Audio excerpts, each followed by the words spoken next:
श्री निताय गौर हरिबो। ओम नमो भगवते पुराण पुरुषोत्तमाय। ओम जयति पराशर सूनु सत्यवती हृदय नंदनो व्यासे यस्यास्य कमलगल्तम वाग्मय ममृतम जगत पेवती विश्वसर्ग विसर्गादि नवलक्षण लक्षितम श्री कृष्णाक्षम परम धाम जगद्धाम नमामि तत्। हृदय से प्रेरणया प्रवर्तितो हम बराकुरूपोऽपि तस्य हरे पदकमलम वंदे श्री चैतन्य देवस्य वंदे हम श्री गुरोर्श्रीयुतपदकमलम श्री गुरून् वैष्णवांश्च श्री रूपम साग्रजातम सहगण रघुनाथान्वितं तम सजीवम साद्वैतम सावधूतम परिजन सहितम श्री कृष्ण चैतन्य देवम श्री राधा कृष्ण पादान आवया सगण ललता श्री विशाखान्वितांश्च आजान लंबित भुजौ कमलावदातं संकीर्तनैकपितरौ कमलायताक्षौ विश्वम्भरौ द्विजवरौ युगधर्मपालौ वंदे जगत्प्रियकरौ करुणावतारौ बोलो वृंदावन बिहारी लाल की जय। परम मंगल श्रीमद् भगवद गीता भक्ति योग का ठाकुर जी निरूपण कर रहे हैं और भक्ति की जो महिमा है उसका पूर्व प्रसंग में स्वरूप निरूपण किया। श्री भगवान जी कह रहे हैं कि मेरे स्वरूप को प्राकृत कभी भी नहीं समझना चाहिए। भगवान श्री कृष्णचंद्र का जो स्वरूप है उसको प्राकृत कभी भी नहीं समझे। अब जानते माम बूढ़ा मानुषी योनि तनुम आश्रितम परम भावम अजानतो मम भूतम महेश्वरम। मैं परम भावम है परम स्वरूप ही होकर के विराजमान हूँ। मेरे उस स्वरूप को जो नहीं जानते हैं वे लोग बड़े अज्ञानी होकर के विराजमान हैं। मैं महेश्वर होकर के विराजमान हूँ और संकर्षण आदि से भी परे होकर के मैं विराजमान हूँ। परम भावम अजानत। अब कोई भक्ति योग से मेरी आराधना करते हैं और कोई ज्ञान योग से मेरी आराधना करते हैं। जो ज्ञान योग से आराधना करते हैं माने गीता में दो निष्ठाओं का वर्णन किया गया। एक निष्ठा है योग निष्ठा और दूसरी है सांख्य निष्ठा। सांख्य निष्ठा का तात्पर्य है ज्ञान और योग निष्ठा का तात्पर्य है भक्ति और कर्मयोग। निष्काम कर्मयोग और भक्ति ये दो को कहेंगे हम योग निष्ठा और सांख्य निष्ठा का तात्पर्य है ज्ञान योग। अब सांख्य निष्ठा के तीन भेद हैं। सांख्य निष्ठा तीन प्रकार की है। सांख्य निष्ठा एक है अहंग्रोपासना माने जीव ईश्वर और शक्ति और शक्तिमान ये दो अलग अलग नहीं हैं, दोनों एक हैं और मैं ब्रह्म ही हूं। तो ज्ञानी जन तो अहंग्रोपासना ग्रहण करते हैं। वैष्णव गण अहंग्रोपासना को अच्छा नहीं मानते।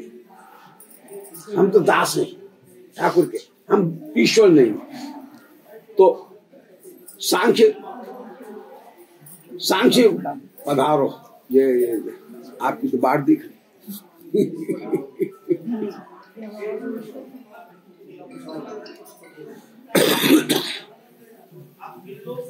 तो दो निष्ठाओं का वर्णन है भगवत गीता में। एक है सांख्य निष्ठा और दूसरी जो है वो है योग निष्ठा। योग निष्ठा दो प्रकार की, कर्मयोग और भक्ति योग। योग में एक तीसरी भी तीन प्रकार की मान लो, कर्मयोग निष्काम कर्मयोग, भक्ति योग और एक उसके लिए ही उपयोगी रूप में अष्टांग हठ योग। ये तीन योग निष्ठाएं हो गई। और ज्ञान निष्ठा जो है जिसको सांख्य निष्ठा कहते हैं वो भी तीन प्रकार की। उसमें एक हो गई मैं ही ब्रह्म हूं, अहम ब्रह्मास्मि वाली जो अहंग्रोपासना वो एक। दूसरी हो गई प्रतीक उपासना कि किसी वस्तु को प्रतीक मान करके सिंबल मान करके उसकी उपासना की जाए, ये प्रतीक उपासना हो गई। और तीसरी जो है वो है विश्व रूप उपासना जगत में सब जगह भगवान के अंगों का दर्शन करना और उसकी उपासना करना। अब यहां पर सांख्य उपासना जो है वो सांख्य निष्ठा का ठाकुर जी वर्णन कर रहे हैं कि मुझे अनेक प्रकार से लोग माने कभी प्रतीक रूप में भी, विष्णु रूप में, सूर्य रूप में, कभी जल के रूप में मेरी आराधना करते हैं। ये प्रतीक उपासना हो गई, सिंबॉलिक। तो सिंबॉलिक होकर की जो उपासना है उसको हम प्रतीक उपासना कहेंगे। अंगोपासना माने मैं ही ब्रह्म हूं। दूसरी ज्ञान योग की उपासना हो गई प्रतीक उपासना, कि कहीं सूर्य को उपासना साक्षात ईश्वर मान करके, कहीं जल को, तीर्थ को साक्षात ईश्वर मान करके उनकी आराधना की जा रही है।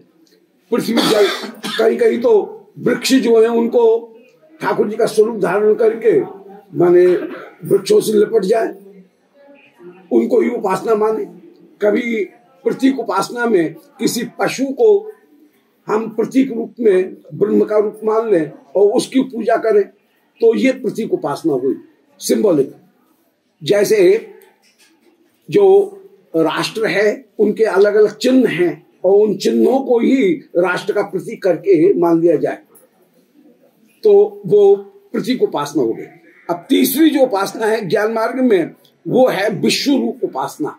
विश्व रूप उपासना का मतलब है कि भगवान के विश्व रूप में सारे सब उनमें विराजमान हैं और भगवान के विभिन्न अंगों में, जगत में ही भगवान के विभिन्न अंगों को देखना, और सारा जगत भगवान के शरीर में विराजमान है। परंतु ये विश्व रूप उपासना कभी भी भक्ति उपासना के रूप में, परम उपासना के रूप में मान्य नहीं हुई। इसका एक लाभ तो होगा, विश्व रूप मानने पर किसी में दोष दर्शन नहीं करेंगे, परंतु विश्व रूप अपने आप में परम उपास्य नहीं है, उसकी अवतारों के बीच में गिनती नहीं है। मत्स्यकूर्म वराह, यहां तक कि हमारे भीतर जो अंतर्यामी है उसको भी अवतार माना गया, माने अनिरुद्ध जो है उनको अवतार माना गया, परंतु विश्व रूप जो है उसको अवतार नहीं माना गया। वो केवल इसलिए है कि हम कहीं किसी के प्रति द्वेष नहीं करें। तो ये विश्व रूप उपासना जो है, तो ये तीन सांख्योपासना हो गई। योगोपासना तीन, माने कर्मयोग, भक्ति योग और अष्टांग हठ योग। इसी प्रकार सांख्योपासना भी तीन। सांख्योपासना में एक उपासना हो गई अंगरोपासना, दूसरी जो उपासना हो गई वो हो गई प्रतीक उपासना, जैसे सूर्य इत्यादि की उपासना करना कहीं, और तीसरी हो गई विश्व रूप उपासना। सारे विश्व को भगवान का स्वरूप समझ करके मानव सेवा को ही माधव सेवा समझना, या जीव सेवा को ही भगवत सेवा समझना, और सारा संसार भगवान में विद्यमान है ऐसा विचार करते हुए विराजमान होना। तो विष्णु श्री भगवान कह रहे हैं कि इनमें मेरी जो साक्षात कृष्ण रूप जो मैं जो गीता का उपदेश दे रहा हूं, मेरी जो साक्षात उपासना है वो ही मुख्य उपासना है कि अनन्याश्चर्य को माम ये जना पर्युपासते तेषाम नित्याभियुक्तम युक्ता नाम योगक्षेमम भाम्यहम। जो मेरी निरंतर सेवा करते हैं उनका मैं योगक्षेम वहन करता हूं। भक्तमाल में एक इस प्रसंग में एक कथा आई, चरित्र आया। एक अर्जुन मिश्र नाम करके कोई बड़े भक्त थे, पंडित, बहुत अच्छे विद्वान, परंतु गरीब है। प्रारब्ध सबका अपने अपने है। देखो, धन मिलना, यश मिलना, ये तो सब प्रारब्ध की बात है। विद्या मिलना ये प्रारब्ध की बात है, ये पैसे से नहीं खरीदा जा सकता है। तो यश मिलना, स्वास्थ्य मिलना, आयु मिलना, ये सब प्रारब्ध की बात है। तो कुछ चीजें जो है जो पहले से तय हैं, जैसे विद्या, वित्त, वय, विवाह, यश, ये सब भाग्य से। तो पंडित तो बहुत भारी थे श्री अर्जुन मिश्र जी, परंतु कठिनाई थी, घर में थोड़ा हाथ खिंचा हुआ था। तो वे गीता पाठ कर रहे हैं, और गीता पाठ करने में यही श्लोक आया, अनन्याश्चिंतयन्तो माम ये जना पर्युपासते तेषां नित्याभियुक्तानां योगक्षेमं वहाम्यहम्। तो उनको लगा भाई वहाम्यहम् ये न ज्यादा है, ठीक नहीं है। तो उन्होंने लिख रहे थे तो उसमें से कलम लेकर के, पहले वो निब वाली कलम आती थी शाही और निब वाली, तो वो उससे लेकर के उन्होंने वहाम्यहम् को काट दिया और वहाम्यहम् को काट करके उसके ऊपर लिखिया करोम्यहम्। ठाकुर जी पालन करते हैं, ठीक है, वाहन करते हैं, ये ठीक नहीं है। और काट करके और वे चले गए गंगा जी स्नान करने के लिए। इतने में ही एक परम सुंदर बालक आया, पीठ के ऊपर बहुत बड़ा बोरा लाद करके, और गोरयानी जी से बोला कि माता जी ये पंडित जी ने सामान भिजवाया, गुरु जी ने। बोले तू कौन है? बोले मैं उनका विद्यार्थी हूं और उन्होंने सामान भिजवाया है। बोले कितना छोटा सा कोमल बालक और इसके ऊपर कितना सामान लाद करके दे दिया। हमारे इनको भी कोई अक्ल नहीं है, मन ही मन में झुंझला रही है कि इसने इतने कोमल बालक के ऊपर इतना सामान लाद करके भेजा है। बोले गुरु जी आप ले लो। बोले गुरु जी इस समय नहीं है, बाद में। बोले नहीं ले लो, गुरु जी मुझे नाराज होंगे, उन्होंने कहा है कि अभी दे करके आना, रसोई में जरूरत पड़ेगी, सब सामान है, पहले से भिजवाया है, नहीं तो गुरु जी बहुत मारते हैं। बोले अच्छा मारते भी हैं ऐसे बच्चे को, इतने सुंदर बच्चे को मारते हैं? बोले हाँ बहुत जोर से मारते हैं, मेरी पीठ पर देखो कितनी जोर के कई निशान बने हुए हैं। तो जो बोले जा देखो तो सही, बालक बड़ा सुंदर था। बोले देखो तो सही, तो जो पीठ का कपड़ा हटा करके देखा उसमें खरोंच लगी हुई है। निब जो था ना वो निब का ही निशान आ गया, खरोंच लगी हुई। बोले हाय हाय कितने कठिन चित्ते हैं, ऐसे निर्दय, ऐसे बालक को कहीं मारा जाए? कैसा सुंदर बालक है, उसकी पीठ के ऊपर। बेटा तू घबराना मत, गुरुजी आएंगे तो मैं उनको समझाऊंगी कि बच्चों के साथ में ऐसे मारना नहीं चाहिए, और कॉर्पोरल पनिशमेंट देना तो बिल्कुल अपराध है। और मैंने ये तो बच्चों को कॉर्पोरल पनिशमेंट तो कभी दिया ही नहीं जा सकता है, उनको डांटा जाएगा। स्कूल में बिल्कुल बंद है, स्कूल कॉलेज में सब जगह कानून है कहीं, तो उनको तो मारना पीटना तो चाहिए नहीं। और ये ऐसे ऐसे कैसे मारते हैं? अब वो चले गए। इतने में श्री अर्जुन मिश्र जी लौट करके आए स्नान करके, और उनकी पत्नी झुंझलाती हुई बोली शराबी तुम में दम है, दया ममता है कि नहीं? कैसा सुंदर बालक, उसके ऊपर कितना तो सामान ला दिया और कैसा कैसा उसको पीटा। बोले है मैंने तो किसी बालक को पीटा नहीं कभी। बोले नहीं नहीं मैंने देखा, उसकी पीठ पर खरोंच थी, गिस्सा बना हुआ था, खून चमक रहा था, खुरंट आ रहा था उसकी पीठ के ऊपर। इतनी जोर से पीटती हो बच्चों को, खबर आए ऐसे मत पीटा करो। तो पत्नी उनको डांट ली है। इतने में ही पंडित जी जो अपना पाठ पूरा करके गए थे, अधूरा छोड़ करके गए थे, पुस्तक जो देखें उसके पुस्तक के ऊपर पंडित जी ने जो लिखा था काट करके, उस समय वो उसके ऊपर लिखा हुआ था कि बाहम में हम, बाहम में हम, बाहम में हम। श्री अर्जुन मिश्र जी की तो आंख खुल गई। बोले वास्तव में ठाकुर करों में हम नहीं, योगक्षेमम वाहम में हम, योगक्षेम को मैं वाहन करता हूं। और वास्तव में वाहन करके बोरा अपने सिर के ऊपर रख करके ठाकुर लेकर के आए। और पंडितानी जो है उनके चरणों को पकड़ रहे हैं, उनका चरणामृत ले रहे हैं। बोले तू धन्य जो ठाकुर जी का दर्शन तुझे हुआ और तूने उनका लाल लड़ाया, और हम तो देखते देखते रह गए। तुझे दर्शन भी हुआ, तूने स्पर्श भी किया उनका, और हम तो केवल संदेह ही कर रहे थे। तो योगक्षेमम करों में हम नहीं। फिर वापस जो मूल पाठ था उस मूल पाठ को ही दोबारा रिज्यूम कर दिया गया, उसको दोबारा उसको स्थापित कर दिया गया कि वो मूल पाठ ही करों में हम नहीं, वाहम में हम। और ये वाहम में हम करके ठाकुर ने स्वयं वाहन करके वजन उठा करके, और योगक्षेम भक्त का मैं पालन करता हूं, इसको यथार्थ करके दिखाया। बोलो भक्तवत्सल भगवान की जय। तो भक्तमाल में ये इस श्लोक के ऊपर कहीं एक चरित्र जो है वो निरूपण किया कि ठाकुर वास्तव में वाहन करते हैं। करो में हम योगक्षेम करता हूं ऐसा नहीं, ये बड़ा सामान्य हो गया। वाहन में मैंने स्वयं वाहन करता हूं और स्वयं धो करके लाता हूं, तो वाहन में हमका ये अर्थ निरूपण किया। ठाकुर कह रहे हैं पत्रम पुष्पम फलम तोयम यो में भक्त्या प्रयच्छति तद हम भक्तिपूर्तम अश्नामि प्रयतात्मना।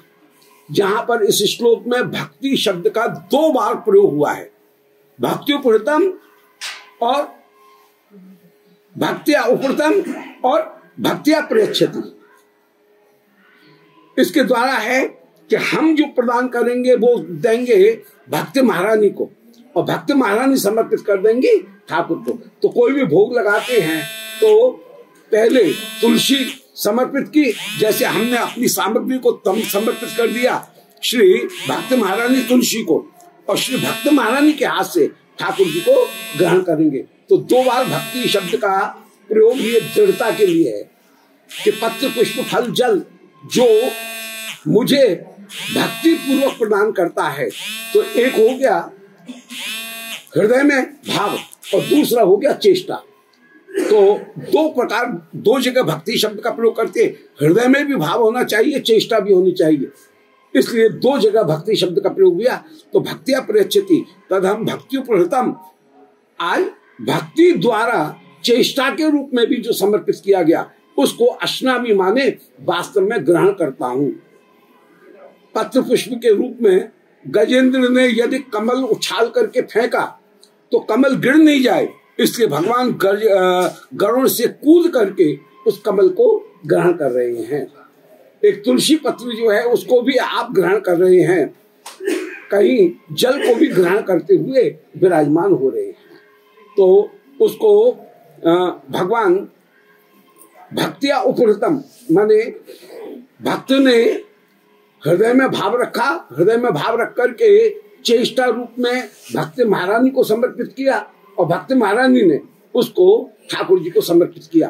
प्रिया के हाथ से ग्रहण करने पर ठाकुर को जितना सुख मिलेगा किसी दूसरे के हाथ से वे नहीं लेंगे, इसलिए अश्नामी, अश्नामी माने उसको साक्षात मैं खाता हूं, उसका सेवन करता हूं, ये कहने का तात्पर्य है। अब भगवान इसी अध्याय में 9वें अध्याय में कह रहे हैं यद करोषि यद स्नाशी यद जोहो से ददासियत यद तपस्यत कौन्तेय तत्कुरुषु मदर्पणा।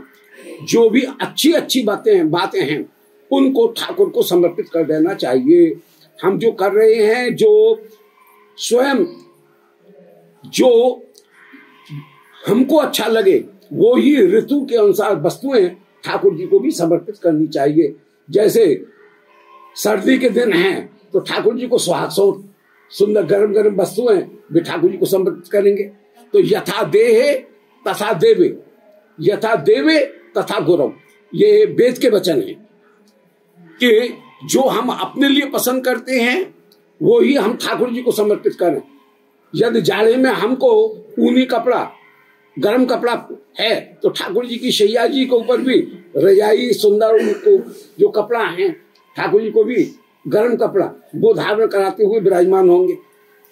ऐसे भोग भी वैसे ही होंगे, उसी प्रकार से सेवा होगी। तो यथा देह तथा देवे और यथा देवे तथा गुरव, जैसे देव हैं उसी प्रकार श्री गुरुदेव, उन गुरुदेव का भी समर्पण करते हुए, गुरुदेव के लिए भी वस्तु को समर्पित करते हुए विराजमान हो। गुरु भगवत कृपा की मूर्ति है। गुरु है तो एक मनुष्य, पंच महाभूत से बने हुए, पंचीकृत शरीर से बने हुए वे एक मनुष्य हैं, परंतु उनमें कृष्ण कृपा मूर्ति कहीं विराजमान है। इसका गुरु को कृष्ण कृपा मूर्ति समझ करके गुरु की समाराधना करनी चाहिए। तो भगवत स्वरूप में जैसे भावना, इसी प्रकार गुरुदेव के प्रति भी वही भावना रखते हुए साधक को विराजमान होना चाहिए। तो यद करोषि, हम जो कर्म करें, जो अश्नासी माने स्वयं भोजन करना चाहें, या जोशी जो हवन करें, जो दान कर रही है वो भी कृष्ण प्रीति के लिए करना चाहिए। तो शास्त्र भेद जो कर्म हैं उनको तो ठाकुर को समर्पित करेंगे, परंतु जो पाप कर्म हमने किए हैं उनको समर्पित नहीं करेंगे। यत्करुषि में तो हमने पाप किए, उनको भी समर्पित करो, बल्कि गलत। ऐसा करने से महाअपराध हो जाएगा। पाप को भोगने के लिए, उनका दंड भोगने के लिए स्वयं तैयार रहना चाहिए। अब नामाभास ऐसी वस्तु है कि बेटे का नाम लेने से भी, नारायण नाम लेने से भी पाप अजामिल के सारे दूर हो गए। तो नामाभास मात्र से पाप की निवृत्ति हो जाएगी। ये ठाकुर के ऊपर छोड़ देना चाहिए। परंतु हम पाप को कहीं समर्पित नहीं करेंगे। पाप का फल भोगने के लिए साइकोलॉजिकली हम इस बात के लिए तैयार रहें कि हमने गलती की है तो हम उसको भोगेंगे। तत्तेनुकंपाम सुसमीक्षमाणो भुंजान एवात्मकृतं व्यपाकं हृद्वाग बपुर्भिर्विद्धं नमस्ते जीवेति यो मुक्ति पदे सदाय भाग। पिता की संपत्ति बेटा को तब मिलेगी जब वो 4 शर्तों को पूरा करेगा। सबसे पहली बात, तत्तेनुकंपाम सुसमीक्षमाण, पिता की अनुकंपा को चाहे। पिता की अनुकंपा नहीं चाहेगा तो पिता काय को देखा, पिता की कृपा को चाहे। तो फिर भुंजान एवं आत्मकृतम विपाकम, हमने जो गलती की है उसको भोगने के लिए स्वयं तैयार हैं। और पिता यदि कोई दंड दे रहा है तो दंड को भी पुत्र यदि विनम्र होकर के स्वीकार करेगा तो पिता उसे अपनी संपत्ति का हकदार बनाएगा। तो तत्तेनुकंपाम सुसमीक्षमाणो भुंजान एवं कृतम विपाकम हृदय बपुर्भिर्विद्धं नमस्ते। पिता की सेवा करे, हृदय वाणी और शरीर से पिता की सेवा करे तो पिता अपनी संपत्ति को पुत्र को सौंपेगा। यह सेवा नहीं करेगा तो उसको बेदखल कर देगा। और चौथी जो चीज है वो जीवित, जिंदा रहे। बेटा ही मर गया तो जो जिंदा बेटे हैं उनको मिलेगी संपत्ति, मरे हुए को नहीं मिलेगी। तो जीवित, वो जिंदा भी रहे।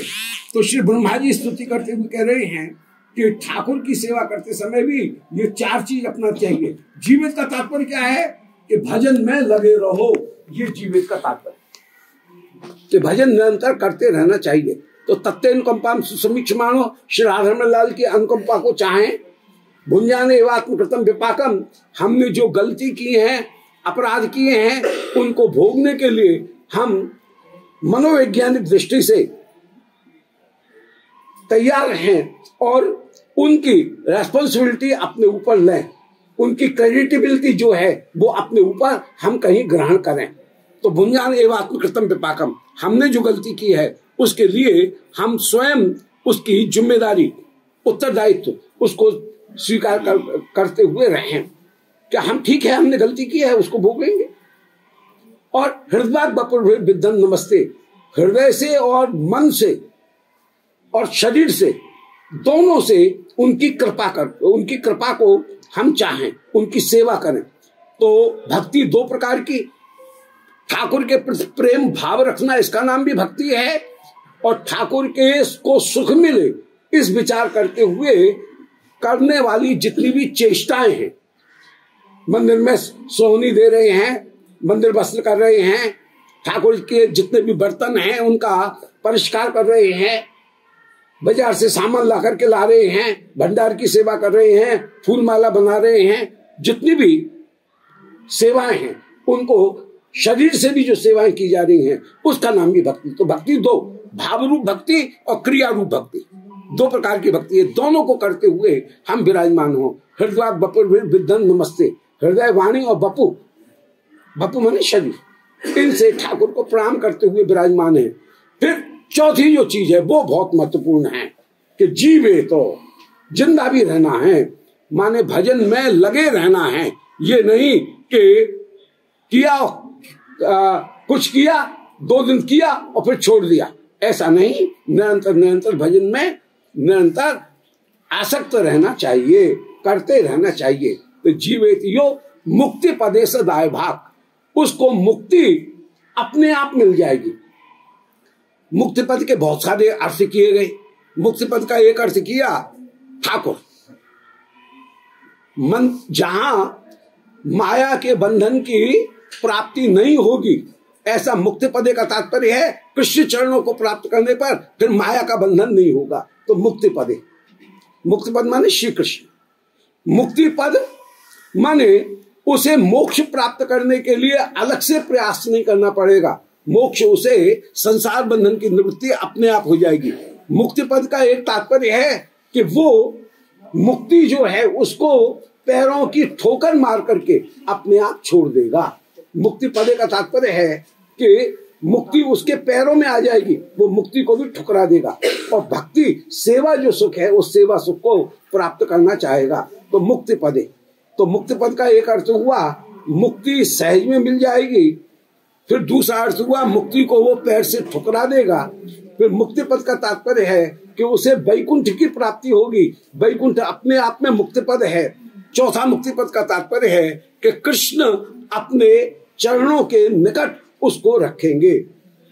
और ये कैसे प्राप्त हो जाएगा? दाय भाग, दाय भाग माने पिता की संपत्ति के रूप में। जैसे पिता की संपत्ति के विषय में अभी अभी 4 बात कही, इसी प्रकार ठाकुर की सेवा करे, ठाकुर के द्वारा दिए गए दंड को भोगने के लिए तैयार रहे, ठाकुर की के प्रति प्रेम रखे और जीवित रहे।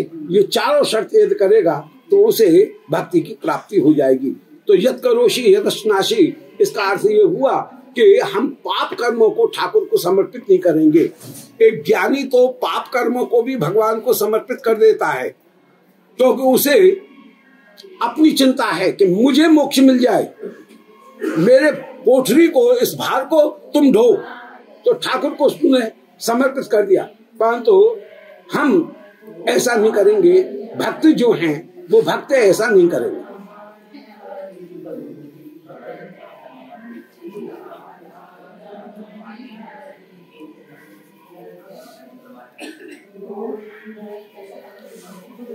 इसके शास्त्र विहित कर्मों को करेंगे, शास्त्र निषिद्ध कर्म जो हैं उनको हम नहीं करेंगे।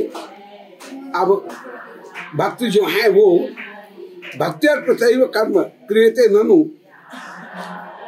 वह कर्म समर्पित करने के 2 प्रकार हैं। कर्म समर्पित करने के 2 प्रकार हैं। कर्म करके भगवान को समर्पित करना ये ज्ञान की पद्धति है, और समर्पित होकर के कर्म करना ये भक्तों की पद्धति है। कर्म करके भगवान को समर्पित करने का तात्पर्य है कि जैसे अपनी पोटली भगवान के सिर पे दे मानो कि तुम संभालो, मुझे मुक्त कर दो, मुझे मोक्ष दे दो, मुझे भोग दे दो, कर्म को तुम संभालो। तो ये तो प्रेम की बात नहीं हुई, ठाकुर से प्रेम की बात नहीं हुई। परंतु समर्पित होकर के यदि कर्म करेंगे तो सदा ठाकुर के सुख का हम विचार करेंगे। इसलिए अच्छे कर्मों का समर्पण करना है एक बात, और समर्पित होकर के अच्छे कर्म करना है, उनको ठाकुर को समर्पित करना है। अपने कर्म से मुक्त होने के लिए हम ऐसा नहीं करेंगे। तो ये भगवान ने उपदेश दिया। अब भक्ति की एक विशेषता और है ज्ञान की अपेक्षा, कि मलिन चित्त में भी भक्ति की जा सकती है। जबकि ज्ञान के लिए पहले चित्त को शुद्ध करो तब ज्ञान प्राप्त होगा, जबकि भक्ति मलिन चित्त में भी प्राप्त हो सकती है। अपिचेत सुदुराचारा, भगवत गीता में कह रहे हैं भगवान, भजते माम अनन्य भाग साधु एवं समंतव्य सम्यक व्यवहितो ही सह। साधु और संत, इन 2 शब्दों में अंतर है। संत किसे कहेंगे? जो अपने लक्ष्य से सन्नद्ध हो, लक्ष्य से जुड़ा हुआ हो। और सन्नद्ध का तात्पर्य है जो भक्ति का कवच धारण करे। सन्नद्ध के 2 अर्थ होते हैं। सन्नद्ध माने किसी से नत्थी हो जाना या कवच को धारण करना, ये सन्नद्ध के 2 अर्थ। तो भक्ति जो है वह श्री गुरुदेव की कृपा का कवच धारण करके सदा बैठता है। अपने कर्तव्य, अपने बल के ऊपर वह कार्य नहीं करता है। निज बल से किया गया, निज प्रयास से प्राप्त किया गया समुद्र का पानी खारी होता है, परंतु बादल की कृपा से प्राप्त होने वाला समुद्र का पानी मीठा होता है। इसलिए निज प्रयास से जो वस्तु प्राप्त की जाएगी उसमें खारीपन हो सकता है। अपने प्रयास से समुद्र से पानी को लाएंगे, खारी होगा। परंतु यदि बादल के माध्यम से पानी दिया जाएगा तो वह वर्षा का पानी है, समुद्र का ही पानी, परंतु वह मीठा होगा। अतः भगवत कृपा से प्राप्त होने वाला जो वस्तु है वह सदा मीठी होती है। अपने प्रयास से यदि हम ये विचार करें, हम इतनी माला करते हैं, इतना नाम करते हैं, ठाकुर मेरे सामने प्रकट हो जाएंगे, ठाकुर प्रकट नहीं होते। मधुसूदन सरस्वती पाद ने कहते हैं कि कई पुरस्चरण किए, कुछ नहीं हुआ। वृंदावन में आए, जब संतों की कृपा हुई और श्री वंशी विभूषित इस रूप में दर्शन हुए, नवनीदाभात ये इस रूप का जब दर्शन हुआ, ठाकुर से पूछे, बोले महाशय जी हमने तुम्हारे 3-3 पुरस्चरण किए, क्या हुआ? वे पुरस्चरण सब राख मिट्टी में गए, समुद्र में गए, उनका कोई फल तो हमको मिला नहीं। बोले मिला कैसे नहीं? देख। और जैसे ही देखते हैं तो क्या देखते हैं? 3 चिताएं जल रही हैं। बोले ये क्या है? बोले तूने जो कायिक वाचक मानसिक अपराध किए थे उन अपराधों की निवृत्ति हो रही है। ये ऐसा नहीं है वो व्यर्थ गया, परंतु अपने साधन का बल था तब तक मैंने दर्शन नहीं दिए। जब तूने अपने साधन का बल त्याग किया और मेरी कृपा का बल लिया तब दर्शन हो रहे, तब मैंने तुझे तेरे सामने दर्शन किए। तो निज साधन का बल सर्वधर्मान परित्यज्य में अपने साधन का बल कहीं त्याग करना चाहिए। तो यहां पर संत उसे कहेंगे जो सन्नद्ध हो, माने कवच धारण किए हुए कृपा का, अथवा जिसके हाथ जुड़े हुए हों, सन्नद्ध हस्त हों, हाथ जुड़े हुए हों, सदा विनम्र हो, उसका नाम संत। परंतु साधु में और संत में थोड़ा अंतर है। साधु थोड़ा अभी पूरा पक्का नहीं हुआ है, तो अपिचेत सुदुराचार है। सामान्य अर्थ में साधु संत एक साथ हम कह देते हैं, एक ही गड्डल का प्रवाह में, भेड़ चाल में एक साथ कह देते हैं, परंतु साधु और संत में अंतर है। साधु की परिभाषा दे रहे हैं ठाकुर कि अपिचेत सुदुराचार, पूर्व जन्म के संस्कार या परिवार के परिवेश के कारण उसमें कहीं कोई कमियां हैं, अपने कर्म के कारण वह कदर्थनाएं, जो विडंबनाएं हैं उनको भोग रहा है, कष्टों को भोग रहा है, और परिवार की परिस्थिति ऐसी है कि वह उनसे अलग नहीं हो सकता है। उसको संस्कार से वो ही यदि वस्तुएं मिली हैं तो चेत सुदुराचार, संस्कार के कारण मिल रहा है, परंतु यदि भगवत भजन कर रहा है तो उसको भी साधु कहा जाएगा। और क्षिप्रन भवते आगे कह रहे हैं कि क्षिप्रन भवती धर्मात्मा सश्वत शांति निकच्छति कौन्ते प्रतिजानी ही न मे भक्त प्रणश्यति, कि वो जल्दी से शांतात्मा हो जाएगा। अरे कौन्ते, कुंती के पुत्र, अरे अर्जुन, प्रतिजानी ही, तू जाकर के प्रतिज्ञा कर। मुझसे क्यों करो? तुम प्रतिज्ञा करो ना, ये तो तुम्हारे ऊपर है कि मैं भक्तों का संरक्षण करना, तुमको प्रतिज्ञा करनी चाहिए, तुम प्रतिज्ञा करो। बोले नहीं, मेरी प्रतिज्ञा कभी कभी नहीं रहती है, कभी कभी मेरी प्रतिज्ञा मुझे छोड़नी पड़ती है और झूठी हो जाती है। बीच पितामह के सामने मैंने प्रतिज्ञा की कि मैं अस्त्र नहीं उठाऊंगा, मुझे अस्त्र उठाना पड़ा, तो मेरी प्रतिज्ञा की कोई कीमत नहीं है। परंतु भक्ति जो प्रतिज्ञा करते हैं उसकी कीमत है, और भक्ति की प्रतिज्ञा सदा मैं रक्षा करता हूं, अपनी प्रतिज्ञा को छोड़ देता हूं, परंतु भक्ति की प्रतिज्ञा की रक्षा करता हूं। इससे प्रतिजानी ही, तू जाकर के प्रतिज्ञा कर, तेरी प्रतिज्ञा दुनिया मानेगी, मुझे सब झूठा ठाकुर कह करके टाल भी देंगे। इसलिए कौन्ते प्रतिजानी ही न में भक्त प्रणश्यति, तेरी प्रतिज्ञा पत्थर की लकीर होगी। मैं कहना कि ठाकुर ने यह प्रतिज्ञा की है कि न में भक्त प्रणश्यति, मेरे भक्त का कभी भी नाश नहीं होता है।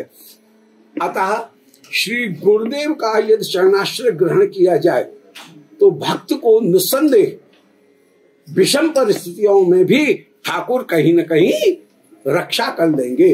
अपने बल के ऊपर ठाकुर के शरणागति ग्रहण करने पर ठाकुर रक्षा नहीं करेंगे, परंतु गुरुदेव के माध्यम से यदि हमने ठाकुर से प्रार्थना की और गुरुदेव को आत्मसमर्पण किया हुआ है तो ठाकुर अवश्य ही हमारी रक्षा करेंगे। सीधे ठाकुर की आराधना करने पर ठाकुर रक्षा करते हैं, देर भी लगा सकते हैं, परंतु गुरुदेव का आश्रय ग्रहण करने पर फिर आपत्ति आने पर ठाकुर अवश्य ही रक्षा करते हैं। तो न मे भक्त प्रणश्यति, मेरा भक्त जो है उसका कभी भी नाश नहीं होता है। ये प्रतिजानी ही, तू प्रतिज्ञा कर। मेरी प्रतिज्ञा कहीं खंडित हो सकती है, उसकी क्रेडिबिलिटी कम है, उसका साख कम है जगत में, परंतु भक्ति की प्रतिज्ञा की साख मेरी प्रतिज्ञा की अपेक्षा अधिक है। इसलिए तू साख वाला व्यक्ति है, इसलिए तू प्रतिज्ञा कर, न मे भक्त प्रणश्यति। ऐसे श्री कृष्ण ने जिस समय भक्ति की निरूपण किया, अब 10वें अध्याय में श्री ठाकुर विभूति योग का वर्णन कर रहे हैं। पहले 9वें अध्याय में जिस वस्तु का वर्णन किया उसी का यहाँ विस्तार 10वें अध्याय में उसी भक्ति का विस्तार कर रहे हैं। इसमें चतुश्लोकी श्रीमद् भगवद गीता उसका निरूपण किया गया कि अहम सर्वस्य प्रभव मत्त सर्वम प्रवर्तते इति मत्वा भजन्ते माम बुधा भाव संयुक्ता मच्चित्ता मद्गता प्राणा बोधयन्त परस्परम कथयन्तश्च माम नित्यं तुष्यन्ति च रमन्ते च तेषां सत्संगतां भजतां प्रीतिपूर्वकं दलान भुक्ति योगम तम येन माम उपयान्ति ते। तेषां एवानुकं पार्थम अहम अज्ञानजं तमः नाशाम्य आत्मभावस्थो ज्ञान दीपेन भास्वता। इसमें ही संबंध अवधेय प्रयोजन अधिकारी इन 4 श्लोकों के द्वारा इन 4 जो अनुबंध चतुष्टय हैं उन अनुबंध चतुष्टय का निरूपण कर रहे हैं। सबसे पहले भगवान अपनी तर्जनी उंगली को अपने वक्षस्थल से लगाते हुए कह रहे हैं कि अहम सर्वस्य प्रभवा, मेरे जिस रूप का तू दर्शन कर रहा है ये कृष्ण रूप ही सबका प्रभाव माने उत्पत्ति का स्थान है। मत सर्वम प्रवर्तते, मुझसे सब लोग प्रवृत्त हो रहे हैं। इति मत्वा, ऐसा विचार करके भजन्ते माम बुधा, बुद्धजन मेरा भजन करते हैं। भाव समन्विता माने दास्य सख्य वात्सल्य और शांत मधुर, इन 5 भावों से युक्त होकर के वे मेरा भजन करते हैं। भाव समन्विता 5 प्रकार के भाव हैं। शांत भाव का तात्पर्य है कृष्ण को ब्रह्म मानना, ब्रह्म को कृष्ण नहीं, कृष्ण को ब्रह्म मानना, यह तो हो गया शांत भाव। और ब्रह्म को कृष्ण मानना यह माना जाएगा तो इसको कहेंगे ज्ञान। ज्ञान और शांत भक्ति दोनों में अंतर है। ब्रह्म को कृष्ण मानना, ब्रह्म कृष्ण हुए, यह है ज्ञान, और कृष्ण ही ब्रह्म है, कृष्ण ही परमात्मा है, यह मानना यह हो गया शांत भक्ति रस। तो अहम सर्वस्य प्रभवा, तो बुधा भाव समन्विता, जो भाव समन्वित हैं वो भाव समन्वित मैं हूं होकर के मेरा भजन करे। तो ये संबंध तत्व का निरूपण किया कि अहम एव अहम सर्वस्य प्रभवा, मैं सबका कारण होकर के विराजमान। अब अवधेय भक्ति का निरूपण कर रहे हैं कि मच्चित्ता, अधिकारी कौन है भक्ति के उसका वर्णन कर रहे हैं कि मच्चित्ता मद्गत प्राणा बोधयंत परस्परम। ये राग भक्ति वाले जो वैष्णव जन हैं उनका भी यहाँ पर निरूपण कर दिया गया। अहम सर्वस्य प्रभाव मच्चित्ता मद्गत प्राण, जो रागात्मक भक्ति वाले हैं वे मेरा भजन करते हैं। और ये रसिक जनों का, प्रेमी जनों के लक्षण हैं कि मच्चित्ता मद्गत प्राणा, ये प्रेमी जनों के, गोपियों के प्रेमी जनों के लक्षण हैं। मद्गत प्राणा बोधयंत परस्परम, कभी यदि वियोग हो जाए तो सखियां ही श्री किशोरी जी को सदा बोध प्रदान करती हैं। कथयन्तश्च माम नित्यम, कृष्ण कथा कृष्ण नाम सुना करके प्रिया को चेत प्रदान करती हैं माम नित्यम। और तुष्यंती च, और प्रिया भी श्री सखियों के साथ में वार्तालाप करके संतुष्ट होती है और रमंती चौ, फिर सखियों को साथ में लेकर के श्री प्रियालाल के साथ में उनके बिहार का सखीगण मुख्य रूप से दर्शन करती हैं। ये जो रस है ये सखियों का है, युगल का रस नहीं है। सखी जैसे चाहती हैं वैसे युगल सत्कार करते हैं। गावे हम सोई करें सहज लालनी लाल, और करें लालनी लाल जो हम गावे ही तत्काल। ये दुष्यंती ये अधिकारी का, सर्वोत्तम अधिकारी का निरूपण किया। अब अवधेय का निरूपण करते हैं। तेषाम सतत युक्ता नाम, जो मुझ में लग रहे हैं ऐसे जो सतत युक्त हैं उनको ददामि बुद्धि योगम, उनको मैं गुरुदेव के माध्यम से बुद्धि योग प्रदान करता हूँ कि तू श्री कृष्ण का है। कृष्णाय नमः इत्यादि मंत्र के द्वारा अपने अधिकार का त्याग करके कृष्ण के अधिकार की स्थापना कर, ये चतुर्थी विभक्ति का तात्पर्य। तो वो ददामि बुद्धि योगम, मैं भक्ति उनको प्रदान करता हूँ, ये अवधेय हो गया। और अंतिम प्रयोजन पदार्थ जो है वो प्रयोजन पदार्थ है प्रेम, उस प्रेम को भी मैं प्रदान करता हूँ। तेषाम एवं कंपार्थम आम अज्ञान जम तमः नाशम्यात्म भावस्था, मैं उनके हृदय में प्रेम रूप में, स्थायी भाव के रूप में उनके हृदय में स्थित होकर के उनके अज्ञान को दूर करता हूँ। ज्ञान दीपेन भास्वता, और उनमें सदा ज्ञान का दीपक भी जगाता हूँ। और भक्ति रूप में, भक्ति और ज्ञान इनके रूप में उनके भक्तों के हृदय में अवस्थित होता हूँ। तो चार चीज, विषय तत्व कौन है? अहमेवा, अहम सर्वस्य प्रभवा, ये विषय तत्व हो गए। कृष्ण वे हैं उपास्य तत्व। फिर अधिकारी कौन है भक्ति का? वो कह रहे हैं मच्चित्ता मद्गत प्राणा, सर्वश्रेष्ठ अधिकारी हैं प्रेमी जन। फिर भगवान को प्राप्त करने का साधन क्या है? साधन है कि तेषाम सततयुक्ता नाम ददामि बुद्धि योगम, मैं उनको बुद्धि योग प्रदान करता हूँ। साधन भक्ति ही मुख्य है। और साधन भक्ति का फल क्या है? साधन भक्ति का फल प्रेम लक्षणा भक्ति की प्राप्ति है। उस प्रेम लक्षणा भक्ति को मैं उनको विशेष रूप से प्रदान करता हूँ।